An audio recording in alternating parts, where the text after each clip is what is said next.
Milyonlar o'yini futbol bu erkaklarning eng sevimli o'yini hisoblanadi. Albatta. Yana bir quvonarli tarafga e'tibor qaratamiz. Bugun Namangan futboli 100 yoshlik yubileyini nishonlamoqda desak mubolag'a emas. Demak, Namangan futbol tashkil topganiga 100 yil bo'libdi azizlar. Hozir bu borada mutaxassisimiz, qadrli mehmonimiz batafsil ma'lumot taqdim etadilar. Ustoz jurnalist tashrif buyurganlar, marhamat tanishtirib o'tsangiz. Albatta tanishtirib o'taman. Narodnoye slava gazetasining Namangan viloyatidagi muxbiri Oybek Ortiqov kelganlar. Assalomu alaykum. Va alaykum assalom. Xush kelibsiz. Kayfiyatlaringiz yaxshimi? Rahmat, shukr. Endi bir asr bu kichik muddat emas va asosiysi Namangan futboli tashkil topganiga 100 yil bo'ldi. Mana xushxabar bilan kirib keldingiz. Mana shu teletomoshabinlar, umuman radio tinglovchilar orasida, tele ekran qarshisida o'tirgan muxlislarimiz orasida futbol ishqibozlari, ixlosmandlari ham ko'pchilikni tashkil etishadi. Umuman olganda Namanganda futbolni o'sha muxlislarning o'zini bir alohida brendi, ramziy belgilari bor-da. Bu butun Osiyoda yagona sanalgan muxlislar hisoblanishadi. Keling, batafsil ma'lumotni o'zingizdan eshitsak, ustoz. Rahmat. Assalomu alaykum, hurmatli teletomoshabinlar. Men xizmat yuzasidan o'zimni jurnalistik faoliyatim borasida Respublika davlat arxivida, qolaversa uni viloyat arxiv bo'limida hujjatlar bilan tanishib borayotgandim. Bir xat, sarg'aygan qog'ozdagi xat meni e'tiborimni tortdi. Chunki u xatda futbol degan so'zi bor ekan. Endi futbol ishqibozlari qayerda shu so'z agar bo'lsa albatta hamma narsani unutadi. Men ham xuddi shunday shu xatga e'tibor berdim. 1926-yilni aynan mana shunaqa aprel kunlarida ilk bor Namangan shahar jismoniy tarbiya va sport bo'limi rahbari Qoriyev imzolari bilan 6-aprel 47-sonli xat tayyorlashadi. Bu xat Namangan shahar uyezd ijroiya qo'mitasi raisiga yo'llangan bo'ladi. Bu xatda ilk bor futbol o'yinlarini tashkil etish va mahalliy millat vakillari futbol bilan shug'ullanishlari uchun futbol maydoniga 2 dona futbol darvozasini o'rnatib berish yuzasidan murojaat bo'ladi bu xat. Va aynan shu xatdan so'ng Namangan shahrida ilk bor stadion emas, futbol maydoni tashkil etiladi. Endi albatta teletomoshabinlarda ham savol tug'ilishi mumkin. Bugun bu qayer, shaharni qaysi joyda shu futbol maydoni bo'lgan degan savolga bu hozirgi shahrimizdagi Chorsuv bozorini oldida joylashgan avtoturargoh, bekatlar o'rnida futbol maydoni tashkil topadi. Hozir ham o'sha joylar eski nom bilan, ya'ni stadion nomi bilan yuritiladi, to'g'rimi? Qanaqa xalq tilida. Xuddi shunday. Endi mana siz ham eski nomni esladingiz. Esimda bor, bolaligimizda 1960-yillardagi otaxonlar ham o'sha yerni Otchopar deb aytishgan. Uni sabab bor. 1875-yili Rus armiyasini harbiy qismlari O'zbekistonga kelgandan so'ng shu yerda harbiy garnizon bo'ladi. Hozirgi Zahiriddin Bobur nomli bog'ni bir qismi harbiy qism bo'ladi va hozirgi o'sha biz tilga olgan Chorsuv bozorini oldida Otchopar bo'ladi harbiylarning. Va shu yerda demak futbol maydoni tashkil etiladi. Endi bu futbol maydonini rivojlanishi, umuman olganda endi hozir ko'pchilik bilishadi, aynan biz yoshlar Navbahor futbol komandasini yaqindan bilamiz, Navbahor lochinlari. Buni kelib chiqish tarixiga ham bir to'xtalib o'tsangiz, ustoz. Juda yaxshi. Demak, futbol maydoni tashkil topgandan keyin Namangan shahrida 1926-yili futbol jamoasi tashkil topadi. Afsuski, arxiv ma'lumotlarida men qiziqdim, shuni surishtirdim. Futbol jamoani demak tarkibini hujjati meni qiziqtirdi, lekin men shuni topa olmadim. Ammo 1930-yillardagi Namangan futbol jamoasini tarkibi bilan tanishdim. Shunisi e'tiborga loyiqki, futbol jamoada aynan shu o'zbek yigitlaridan faqat 2 kishi bo'ladi xolos. Bu familiyalari esimda qoldi. Bu Karimov va O'rmonov. Qolganlari boshqa millat vakillari bo'lishadi. Futbol o'yinlari demak asosan vodiy shaharlari jamoalari bilan o'yinlar bo'ladi. Shu o'yinlarga tayyorgarlik ko'rish jarayonidagi yana bir hujjat e'tiborimni tortdi. Uni ma'no jihatidan ahamiyat bor, lekin boshqa uni xususiyatlari ham bor bu xatni. 4-may kuni Andijon jamoasi bilan bo'ladigan o'yinga demak yana o'sha Namangan shahar jismoniy tarbiya va sport qo'mitasi xat bilan chiqyapti. Xat Namangan shahar sog'liqni saqlash bo'limiga. E'tiborlisi shu futbol o'yinini o'tkazilishi munosabati bilan bizni futbol jamoaga 2 dona bint, 1 metr doka va demak dori nashatir spirt 30 gram ajratilishini so'raymiz deyilgan. Albatta bu futbol o'yini uchun kerak, lekin meni qiziqtirgan jihati o'sha paytdagi xalqimizning soddaligi, halolligi aks etadi. Qarang, o'sha xatda ular boshqa o'yinlarga ham inobatga olib yozib olsa bo'ladi, lekin xalqimiz o'sha paytdagi fazilati biz yoshlarga ham, qolaversa bizga ham o'rnakda. Bitta o'yinga mo'ljallangan dori-darmon so'ralgan. Bir martalik shu o'yin uchun ajratilgan dori. Endi hozir mahallalarda ham hattoki sportni rivojlantirish borasida mana shunaqa mini stadionlar, poliyalar tashkillanmoqda shu mahalladan oralarda.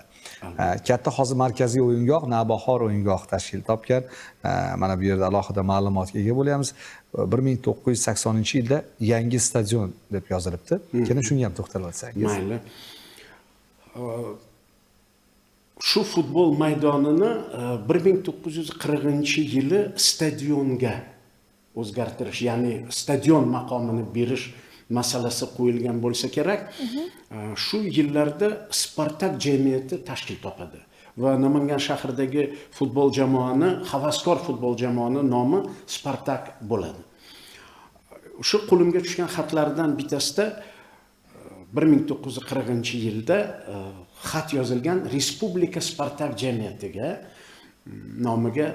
Ushbu xatda aytiladiki, shu futbol maydonini stadion maqomi berilishi uchun o'rindiqlar qurilishiga tashkil topishga shu moliyaviy yordam berishingizni so'raymiz deb xat yozilgan.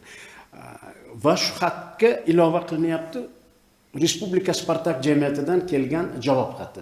Javob xatida yozilyapti. 1940-yilda demak sarf xarajatlari rejalashtirilgan va taqsimlab bo'linganligi uchun Namanganda Spartak stadionini uchun o'rindiqlar qurish masalasi 1941-yili ko'rib chiqiladi deyilgan. Afsuski, Ikkinchi jahon urushi boshlanib, bu stadionni o'rindiqlarini qurilishi urushdan keyingi yillarga to'g'ri kelgan va 1950-yillarda o'sha Spartak stadioniga o'rindiqlar quriladi. 1957-yili endi biz tribuna deymiz, o'sha mehmonlar maxsus joy qurib bitkaziladi. Endi savolingizga kelsak, bu stadionni qurilishiga turtki bo'lgani ishqibozlarni, futbol muxlislarini oshishi. Men esimda bor, o'sha payti men taxminan 7-8 sinflarda o'qirdim. Namanganda demak futbol o'yini bo'ldida. 1968-yili mashhur sobiq Sovet ittifoqiga mashhur Shimoliy Amerikada, Afrika mamlakatlarida, Osiyoda mashhur bo'lgan Toshkentning Paxtakor jamoasi keladi. 1968-yili. Va shu Spartak stadioniga odam sig'maganidan ancha tartibli ishqibozlarni joylashtirish muammo bo'ladi. Men esimda bor, futbol yo'lagiga, maydonni yo'lagiga ko'rpacha solib, ishqibozlar o'tirib olishadi. Shunaqa odam ko'p bo'ladi, chunki Paxtakor jamoasining o'yinlarini faqat televizor orqali tomosha qilingan. ko'rilardi. Shundan so'ng viloyat demak endi unda Namangan viloyati tashkil topdi. Viloyat hokimligi 1978-yillarda shu hozirgi Davlatobod tumanida markaziy, demak o'sha Navbahor uchun markaziy stadion qurilishi boshlandi va 1980-yillarda yakunlandi. Rahmat, salomat bo'ling bergan ma'lumotlaringiz uchun. Yana qanday qo'shimcha futbol masalasida so'zlarimiz bor? Albatta buni ta'kidlash kerak. O'sha tashkil qilgan rahbarlarga, fidoyi insonlarga o'z minnatdorligimizni bildirgan bo'lamiz, e'tiborimizni ko'rsatgan bo'lamiz. Men aytishim joiz, demak, urushdan keyin 1950-yillarda Namangan shahrida havaskor futbol jamoalari birin-ketin tashkil topadi. Albatta, tashkilotning moliyaviy imkoniyatiga qaraladi. Shuning uchun endi moliyaviy imkoniyati bo'lgan bo'lsa kerak, Namangan shahridagi avtokorxonalar qoshida futbol jamoalari tashkil topadi. Bu 11-avtobus saroyi, 17-avtobus saroyi, taksomotor parki, 22-avtokorxona jamoalari bizni namanganlik ishqibozlarni shu o'zlarining o'yinlari bilan xushnud etishadi. Endi shu yerda bir narsani ta'kidlash joizki, futbolchilar bular oddiy ishchilar bo'lgan, haydovchilar bo'lishgan. Ish kunidan keyin charchoqlari sezilmasa kerak, ishdan keyin ular shu Spartak stadioniga kelib, tomoshabinlarga futbol o'yinlarini namoyish etishadi. Va 1950-yillarni o'rtalaridan boshlab viloyatimizning tumanlarida ham futbol jamoalari, havaskor futbol jamoalari tashkil topadi. Endi tumanlarni kesimiga kelsak, Namanganda 1980-yilda markaziy o'yingoh qurilgandan keyin To'raqo'rg'on tumanida yoshlik stadioni bitkaziladi. Hamma sharoitlari bilan va O'zbekiston chempionatini o'tkazish talablariga javob beradigan o'yingoh tashkil topadi. Undan so'ng Kosonsoy tumanida o'yingoh tashkil topadi. Men fursatdan foydalanib o'sha paytda shu stadionlarni qurishga bosh-qosh bo'lgan To'raqo'rg'on tumani rahbari, Alloh rahmatiga olsin, Muhammadxon Boboxon, To'raqo'rg'on tumani rahbari, Kosonsoy tumani, kechirasizlar, Kosonsoy tumani rahbari Samaraxon Karimovlar katta hissa qo'shgan bo'lishgan. Rahmat bergan ma'lumotlaringiz uchun ustoz, salomat bo'ling. Mana hozir ko'ryapmiz, o'sha kundan kun har bitta jabhada, har bitta yo'nalishda o'ziga xos, alohida nima deydi, keng imkoniyat eshiklari ochildi-da. Keling, mana hozirgi davrda Dorul Amon zamon desak bo'ladi.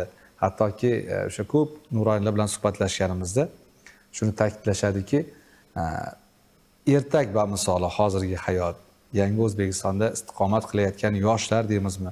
Qarang, sportda har bitta jabhasida o'ziga xos kerakli barcha anjomlar bor. Yoki o'sha uskunalar o'rnatilgan, stadionlar borasida ham eng zamonaviy, shu xorijlikdan qolishmaydigan o'yingohlarni guvoh bo'lamizda. Shunga ham bir to'xtalib o'tsangiz. Albatta, so'nggi yillarda bizni nafaqat Namangan viloyatida, barcha viloyatlarda, hatto tuman shaharlarda futbol o'yinlarini tashkil etish uchun juda katta sharoitlar, imkoniyatlar yaratildi.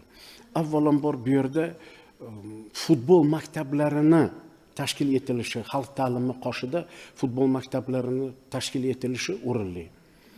Bejizga masalan misol uchun aytish mumkin, mana o'zbek futbolini tarbiyalanuvchisi Abduqodir Husanov.